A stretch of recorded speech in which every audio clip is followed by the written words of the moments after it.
on what went wrong with the Cover Oregon website. But an investigation by Coin 6 News shows the company, First Data, got a $250,000 bid, even though it has some big problems of its own. In fact, we uncovered $23 billion in debt. And of course, that raised a red flag. So Carla Castano went out to try to find out why the state decided to give this particular company so much taxpayer money. Carla?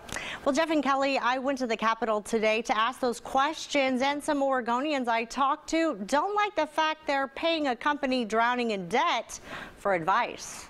You don't hire a bunch of losers to oversee a losing proposition. People I spoke with outside the state capitol weren't happy when I told them the state paid a company more than $250,000 to fix Cover Oregon's troubled website. Even more troubling, the revelation that the First Data Corporation is billions of dollars in debt.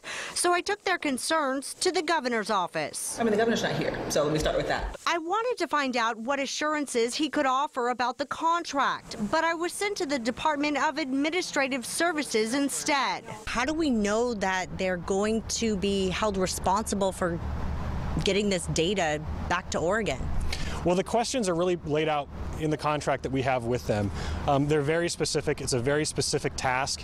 The deadline is basically set in stone. The company bills itself as a global leader in electronic commerce that can help states get to the finish line in meeting the healthcare exchange guidelines.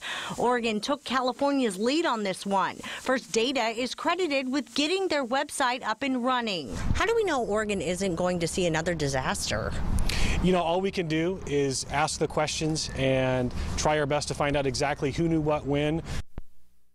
I made numerous calls to First Data's Atlanta offices today. So far, none of my calls have been returned.